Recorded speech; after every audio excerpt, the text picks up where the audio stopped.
So I would say it's a new era for Bellator this Saturday night. Logan Storley, Neiman, Gracie in the main event, a 5-round non-title main event for Bellator from the Mohegan Sun, obviously in Connecticut. Yesterday, we did our UFC preview and predictions for Fight Night, Jamal Hill and Johnny Walker. And tonight I was like, you know what? Let's do Neiman, Gracie and Logan Storley. I'll talk about this entire card. Obviously, it's not going to be like the hour video that the UFC cards are, but we'll go through it. We'll break down the entire card really quickly and get up out of here after that. So again, the main event, Neiman, Gracie, Logan Storley. Folks, if you want to see more Bellator in the channel though, make sure that subscribe button down below and also make sure to leave a like. Could do the next card as well, which is coming up very soon. Obviously, it's that Austin Vanderford and Gegard Mousasi card in Ireland. So again, if you want to see me break down that card, make sure to hit that like button down below and subscribe to the channel. Let's now get into this card. So I mean, if you're new to Bellator, you just watch UFC, Bellator does stuff like this. First fight of the night, Orlando Mendoza, Jonathan D. Lorenzo. Again, I mean, there's a reason one guy's a -300 favorite and the other one's a +240 dog. He got Jonathan D. Lorenzo here, coming to this fight 1-0, his first win. Came just 2 months ago in professional MMA. He won that fight by unanimous decision. Now, Orlando Mendoza's had a fight before in Bellator. I picked him to win. It was against John McNeil, and my goodness, like, Orlando Mendoza did not look good in that fight. He just got control on the ground for the first 2 rounds. In the third round, I mean, the guy was getting, beaten down, but in the third, McNeil finally finished it with strikes on the ground with ground and pound. Again, I'm surprised Mendoza got another shot here in Bellator. Again, Bellator will give guys some shots who aren't the greatest fighters in the world. Anyways, Jonathan D. Lorenzo should be able to just, control Orlando Mendoza throughout this fight's entirety. I like D. Lorenzo pretty easily here by decision. So again, this is what Bellator does a lot, fights like this, and we're going to go D. Lorenzo to start off here. Next fight, we've got Isaiah taking on Theodore.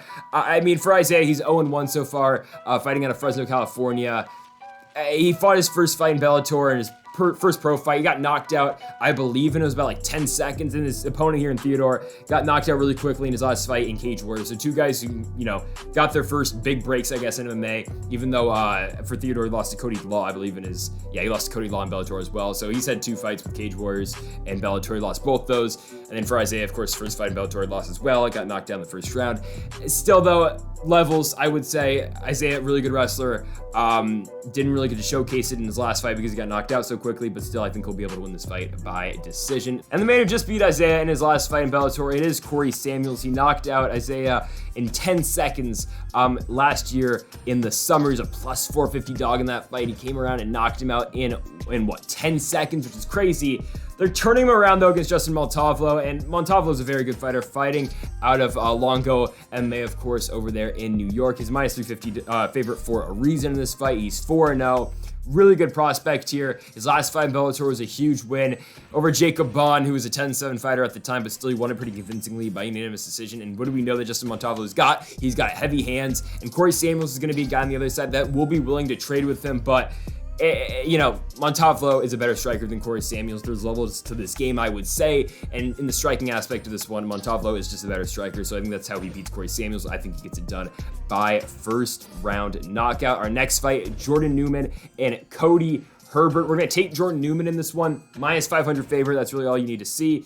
Anywhere about that range for a Bellator fight, it's likely that the favorite's going to win. He's taking on Cody Herbert, the fighter coming out of Crestview, Florida. The guy's 2-0 in his pro career. I mean, the wins are unimpressive so far. He's got a win over a guy who's 0-11 in pro MMA, and then his first fight was against Blake Singley, who was 4-1 at the time, so good win there. But taking on Jordan Newman, he's got wins in Bellator in the past. He's got 3 fights in Bellator, all 3 wins. All 3 fights have been wins, 2 by KO on the ground, TKO on the ground, the other one by decision, and that was against Joe Holmes, a fighter who is now in the UFC, the ugly man, Joe Holmes. And then for Jordan Newman's first fight, in MMA, it was just an amateur fight. It was against Josh Moody in Pure FC. He ended up winning that fight as well. So, I mean, Jordan Newman's got to win over, again, a guy in the UFC, and is Joe Holmes the best UFC guy? Not really, but still, he's better than whatever they're bringing him on the other side. Cody Herbert's not a Bellator actually, anyone could be a Bellator caliber fighter, but on the level that Jordan Newman's on, Newman's a very good wrestler. He should be able to take down Herbert at will, get him in the crucifix, work the strikes in the ground. That's why we got Jordan Newman to win by second round TKO. Our next fight, though, this is a good one. I mean, it's truly the fights that we did previously. I mean, those should all go our way. I don't anticipate any of them going the other way. Again, a quick knockout like Corey Samuels did get in his first fight in Bellator could happen, but this is truly a close fight. Justine Kish making her first appearance in the Bellator Octagon cage, taking on Deanna Bennett. And Deanna Bennett, I kind of wrote her off. I didn't think she was going to be at the point that she was at now, and given she only won one fight, but it was a big win over Alejandra Lara, winning that one by unanimous decision at Bellator 266. She was a plus 145 dog coming into that fight, and she ended up winning it. Before that, she lost back-to-back fights to good fighters in Miranda Maverick, UFC fighter, and Liz Carmouche, a fighter who is at the top of the Bellator 125 weight class currently. I think that fight was at catchweight though, 130, but still. Carmouche is a good fighter, and Deanna Bennett just lost that one. You know, of course, she fought in Invicta. She had the run on the Ultimate Fighter.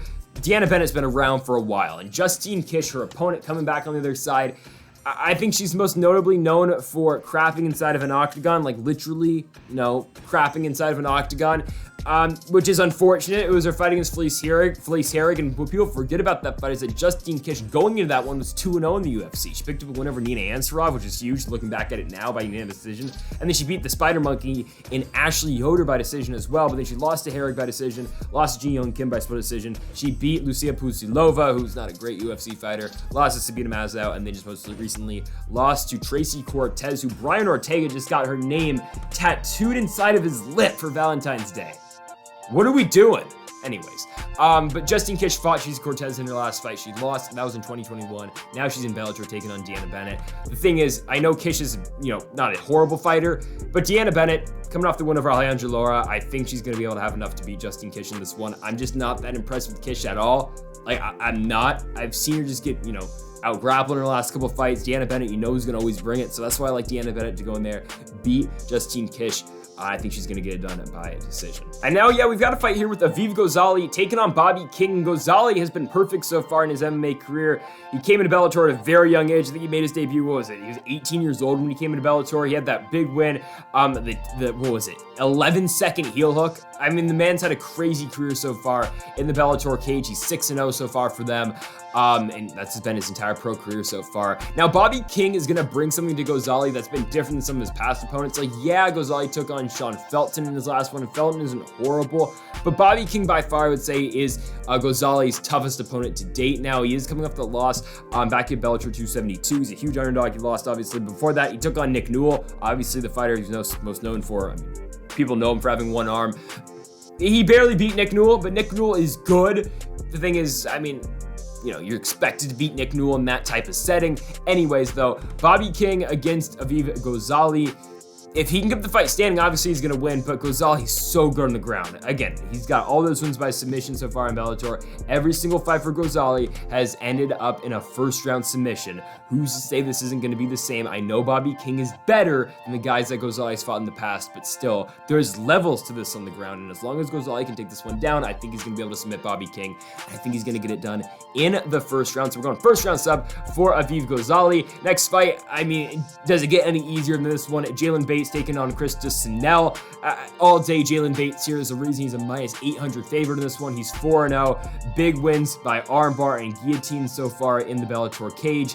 There's a reason, again, he's 4-0 so far in his pro career, all coming in Bellator. He's taking on a guy here in Chris Disonell. He's had fights in Bellator before. He won a fight, I think, like 2 years ago. Against Mike Kimball. He won ground and pound okay. Turned around, lost a fight in Maverick MMA, won in CFFC by split decision against a fighter who's 3-3, and then won in CES against a fighter who was 3-3 5 months ago. That's cool and all here, but you know what Bellator is doing. It's a Titan FC fight. Jalen Bates is going to come in there, takedown submission. He'll probably get it done in the first round as well. So Gozali and Bates back-to-back first round submissions. Next up, it feels like another one of these fights. Honestly, again, it's Bellator, and this is why Bellator cards are usually pretty easy to predict. Again, as I say that, we'll probably get some of these wrong, but hell, it's going to be Brandon Ward taking on Brandon Bell. Brandon Bell is 10-10. He's 37 years old. He hasn't won a fight in 10 months, given he's fought 3 times since then, and he lost all 3 of those. Brandon Ward's a guy that Bellator's trying to get back on his winning ways. I guess because he hasn't fought in 4 years. His last fight was against Fernando Gonzalez. Again, 4 years ago was his last professional fight. His last win comes all the way back at Bellator 163, and that was 2016. The main event of that card was Liam McGarry versus Phil Davis for the World Championship. That just shows you how long it has been for Brandon Ward. They're easing him in slowly. This is the fight where he can win. Again, Brandon Bell's not going to bring anything to the table that Ward hasn't seen. I like Ward pretty decisively in this one. I don't know why I put submission on the screen. I picked that wrong. I meant by KO. disregard the submission pick on Brennan Ward. It'll be a first round knockout. This one will not be competitive at all. Now we've got Nallo taking on Nick Browne. I'm picking Nick Browne, even though he is the underdog coming to this one. He's plus 135, coming back for Nallo on the other side at minus 165. I'll tell you why, though, because it really feels like a striker versus a grappler here. Obviously, Browne being the grappler and Nallo being the striker. My thing with Nallo is I think Nick Browne's going to be able to land a takedown. I mean, you look back at the Karakhanyan Banks fight. It's Nallo's second in Bellator. And yeah, he scores the big knockout finish in the second round, but the first round is all Banks controlling the fight on the ground, landing a takedown, and just having top positioning over Nallo. So if Karakhanyan Banks can do that, I think that our guy here, Nick Browne's gonna be able to do the same thing. Browne is 12-1 so far in his pro career. He's only had one fight in Bellator. It was his last fight. It was a win over Bobby Lee. It was a first round heel hook win, but he's had 3 fights in LFA, winning all of those, 2 of them by decision and 1 of them by a submission by rear naked choke, and against 3 really good opponents as well. He fought in Pinnacle FC as well, which isn't a bad promotion, making your way up to, like, you know, I wouldn't say LFA is a major promotion, but, you know, one of those steps to Bellator or to the UFC, or I guess the PFL. He fought in King of the Cage as well. Nick Browne's had some pretty good opponents, and really, as long as he can land a takedown against Nallo, he should be able to win. The fight I go back to, though, is the Karakhanyan Banks fight, and yes, Nallo scored the big knockout knee finish in the second round, which you remember from that fight. But in the first round, though, he did get control of the ground, and again, if Banks can do that, I think Nallo should be able to, or if Banks can do that, I think Browne should be able to do that as well. I know the fight was 3 years ago between Nallo and Banks, but still, give me Nick Browne to win this fight by decision. Now we've got a heavyweight fight between Sowma and Davion Franklin. Someone's getting knocked out. It's probably the closest fight to pick on this entire card, in my opinion. Again, Davion Franklin's got a lot of power. Don't watch this fight against Ross Hilton. It's terrible. It's really bad. It makes you not want to pick this guy. But his fight since, he's looked very good, scoring 2 knockouts. The Tyler King win was a knockout in the first round. And the Everett Cummings fight was an absolutely huge win for him. Did Cummings fight the best guys outside the UFC, or not UFC, excuse me, Bellator? Not really. He was 15-0, and it was a fight that, again, Franklin was supposed to win because Cummings was, 35 years old, fighting guys in Gladiator Challenge who are like 7-16 and 2-8 and 0-5. But, Franklin did what he needed to do. He knocked him out in 20 seconds. Now he takes on Said Sowma. And Soma's last fight was a winner of Vitaly Minkov. His fight where Minkov, kind of hurts his finger. He asks for time. The referee stops the fight. He wants to keep fighting, but obviously can't get time like that. Brian Minner just stops the fight. It was that fight in Russia. It was the co-main event for Fedor and Tim Johnson. So Sowma ends up winning, and he was doing a good job against Minkov before that. And before that, he knocked out Ronnie Marks. He lost to Tyrell Fortune. Beat Bobby Brents in Titan FC, and then fought in Titan FC again a couple more times before that in Global Legion FC as well. It's really whoever you think can land the big shot first. Now, the thing is, I think Said Sowma can win this fight later in the fight. Davion Franklin's cardio runs right off a cliff. Given that's what I saw in his last fight, that he's gone 3 rounds in, that he's gone out of the first round in, it is the Ross Hilton fight. Again, it is terrible. Don't go watch it. It's on the prelims of Bellator 246. It's the first fight on the card. It's really bad. It is really bad watching that fight because Franklin and Hilton both their cardios just both fall off a cliff immediately in that fight after the first round. But since then, again, he has shown the power and he has been able to get guys out of there really quickly. So if you're picking Franklin, you're thinking first round knockout no matter what. If you're picking Said Sowma, you're just hoping he gets out the first round. And obviously, Soma's got a chance to win the fight in the first round too. But if it gets out of the first round, he should have a good chance to beat Davion Franklin. However, I'm just going to bank on Franklin going in there, getting a knockout in the first round and winning the fight. So that's where we're going. You've seen the prediction on the screen anyways. I'm going Davion Franklin first round knockout. Just hope it doesn't go out that first 5 minutes. Now we've got Adam Piccolotti returning to the Bellator cage for the first time in over a year, fighting out of Half Moon Bay, California, taking on Georgi Karakhanyan. The guy's been fighting for so long. I think he's made his pro debut all the way back in like 2005, 2006. He just lost his last fight in Bellator. It was a couple months ago, losing to Saul Rogers by a unanimous decision. Before that, he won 2 fights back-to-back. Bryce Logan was the first fight. And then before that, lost to Miles Jury, he lost to AJ McKee, lost to Emmanuel Sanchez. It's just that Karakhanyan's been around for a while. The AJ McKee fight got knocked down in 8 seconds. It was really the fight that put AJ McKee on the map. Karakhanyan again fought in ACB beforehand, fought in Bellator, World Series of Fighting. He's been around for a while, Legacy FC. The thing with Karakhanyan though is just he's past his prime. It's gonna happen to you. He's 36 years old. He's had, 45 professional fights. The guy's prime was when he was beating Bubba Jenkins back to back, when he was, beating or having those wars with Daniel Pineda. back then, it's 2016, it was really, the height of the Georgie Karakhanyan hype, I guess. Not right now. It's just not. He lost to Emmanuel Sanchez, AJ McKee, Miles Jury, who aren't, I mean, those are the best fighters in Bellator, but maybe not Emmanuel Sanchez anymore, but still, Adam Piccolotti should go in there and just beat the brakes off of Georgie Karakhanyan. There's a reason Karakhanyan is a plus 240 underdog in this one, and Piccolotti a minus 300 favorite, even though Piccolotti hasn't fought in a while. His last fight was lost to Sydney Outlaw, losing it by split decision at Bellator 244. Given, was that a very close fight that could have gone either way? Sure. But Outlaw ended up winning, getting the nod by split decision. Piccolotti before that subbed Jake Smith in the second round by a naked choke. Had a very close fight against Benson Henderson, but Benson Henderson's nickname, again, it shouldn't be Smooth. It should be, or Smooth. Is it Smooth or Smooth? I think it's Smooth with a TH. It should be split, honestly, because Benson Henderson keeps on winning split decisions, and he did it again in his last fight. My goodness, he keeps on winning somehow, some way. Benson Henderson, the train keeps on going with him, but again, Piccolotti's fought some of the best guys in the world. I think he should be able to beat Karakhanyan, especially at this point in Georgie's career. So I'm going to take Adam Piccolotti to beat Georgie Karakhanyan by decision. Short notice replacement here for Chase Rencountre, taking on Andre Koreshkov. And Koreshkov's been around for a while. I mean, the guy fought Ben Askren for the World Championship in Bellator all the way back in 2013.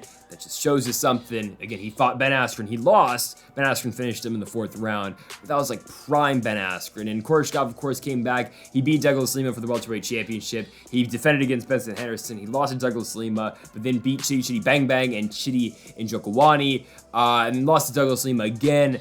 Who else did he fight? He fought Lorenzo Larkin, lost by split decision, went back, fought in AMC. He won by armbar in the first round to beat Sabah Smazi. His last fight at Bellator 264. He's back taking on Chase Rencountre. And, like, yeah, Chance Rencountre's, like, all right, but, I mean, come on, dude. Like, I'm glad he's in this spot because he was in the UFC.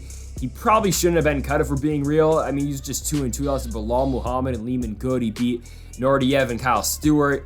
Won an FAC twice against not the best opponents, but it got him back to the spot against a good fighter in Koreshkov, former Bellator world champion. The problem is, though, in short notice, he just doesn't stand a chance against Andre Koreshkov in this one. Koreshkov's going to come in there. He'll probably dominate him. I don't think this fight's going to be all that close, just considering Rencountre took this one on short notice. I'm going all day Andre Koreshkov here. Could I see a finish? Maybe, but I'm going to go Koreshkov just to, outpace Rencountre throughout this entire fight. Give me Andre Koreshkov by decision. It is now time for your main event of the evening. We've got Neiman Gracie taking on Logan Storley. Is it a #1 contenders fight here at 170? No, not really, because Jason Jackson's waiting for the next title shot, but he's got to wait for Yaroslav Amosov and MVP to fight.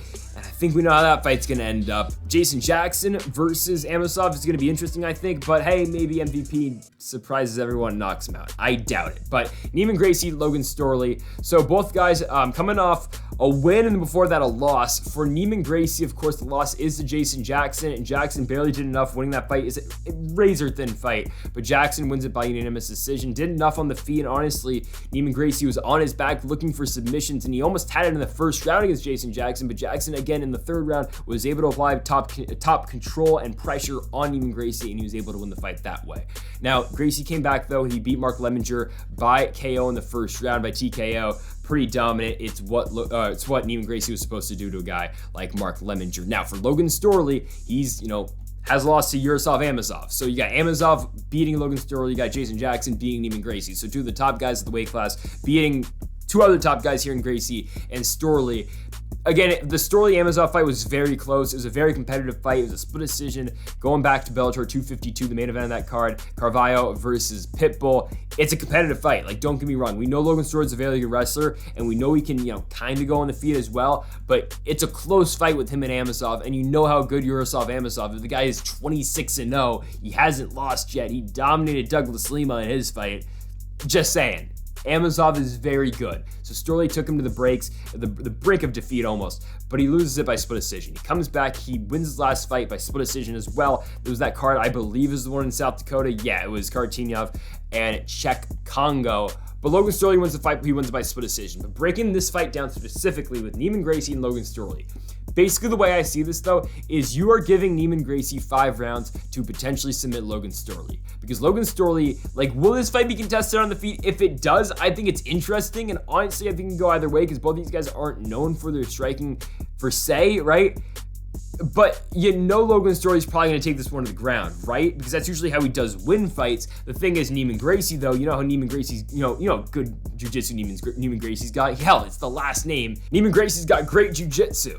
So, again, but that's how Storley wins fights, though. He almost subbed Amazov in the third round of their fight with a rear naked choke. He had his hooks in as well. It's an interesting fight. It's a really interesting fight, but jiu-jitsu-wise, Gracie's better. Wrestling-wise, pure wrestling-wise, obviously it's Storley.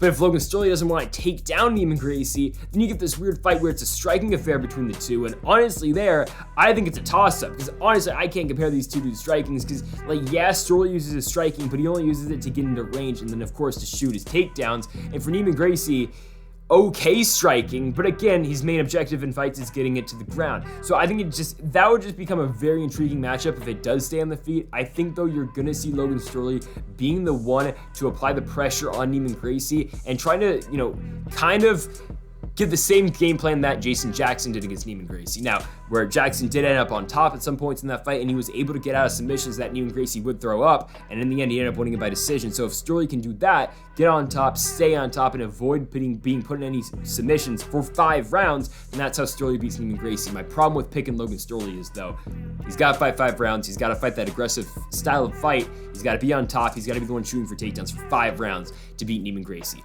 All it takes is one mistake, though, for Logan Storley. If he makes one mistake, Neiman Gracie's going to catch him in something, and he'll probably submit him. So that's why I'm taking Neiman Gracie to win the fight, because I think he's just going to catch Logan Storley in something. If it was a 3-round fight, I think a whole different story. And I know I picked 3rd-round sub for Neiman Gracie, but again, the nature of a 5-round fight just changed things and how fighters will approach, their game plans to a specific fight. And for this fight, again, Logan Storley's getting prepared for 5 rounds. I think it's going to be a different fight for him, and if it was just 3, I would feel a lot better taking Logan Storley, but I just think that Neiman Gracie obviously is the better jiu-jitsu and the better ground game overall.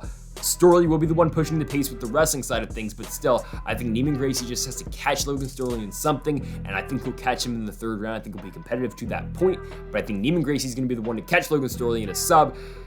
Armbar, something like that, probably off bottom. I think armbar triangle. Neiman Gracie's going to catch Logan Storley in a submission, and he's going to win it again by sub in the 3rd round, and propelling himself back to the top of that Bellator welterweight division. And folks, that'll do it for our Bellator predictions here for Bellator 274, Gracie versus Storley. Again, if you want to see the next Bellator card with, of course, Austin Vanderford and Gegard Mousasi for the middleweight championship, make sure to hit that subscribe button down below for more. Make sure to leave a like as well if you did enjoy the video. Give a for watching, and Mamba forever.